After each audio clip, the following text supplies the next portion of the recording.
അവസാനം നമ്മുടെ ഉണ്ണിക്കണ്ണനും നനച്ച വണ്ടി കിട്ടി. നമുക്കെല്ലാം അറിയുന്നത് പോലെ വിജയുടെ ഹാർഡ് ഫാനായിട്ടുള്ള ഉണ്ണിക്കണ്ണന് വിജയെ കാണുക മാത്രമല്ല വിജയുമായിട്ട് സംസാരിക്കാനും സാധിച്ചു എന്നുള്ളതാണ്. ഞാനിപ്പോൾ എന്തിനാ ഈ കാര്യം ഇവിടെ പറയുന്നത് എന്നുള്ളതായിരിക്കും. അഥവാ ഡിജിറ്റൽ മാർക്കറ്റിംഗ് കരിയർ സെറ്റ് ചെയ്യുന്ന ഏതൊരാൾക്കും ഉണ്ണിക്കണ്ണനിൽ നിന്ന് ഒരുപാട് കാര്യങ്ങൾ പഠിക്കാനുണ്ട് എന്നുള്ളതാണ്. ഉണ്ണിക്കണ്ണന് വിജയെ കാണുക എന്നുള്ളത് നമുക്കെല്ലാവർക്കും ഒരു ട്രോളായിട്ട് മാറ്റുന്ന സംഗതി ആണെങ്കിൽ കൂടി വിജയുടെ കടുത്ത ആരാധകനായ ഉണ്ണിക്കണ്ണനെ സംബന്ധിച്ചിടത്തോളം വിജയെ കണ്ട് സംസാരിക്കുക എന്നുള്ളത് അവൻ്റെ ജീവിതത്തിൽ ഏറ്റവും വലിയ അച്ചീവ്മെൻ്റ് ആണ് എന്നുള്ളതാണ്. അതിനുവേണ്ടി ഉണ്ണിക്കണ്ണന് തുടർച്ചയായി പരിശ്രമിച്ചുകൊണ്ടേയിരുന്നു.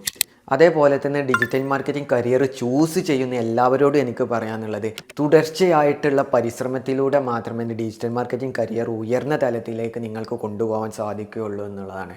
എവിടെയെങ്കിലുമൊക്കെ ഒരു കോഴ്സ് എടുത്ത് ആ സർട്ടിഫിക്കറ്റ് വാങ്ങിയത് കൊണ്ട് മാത്രമാവില്ല.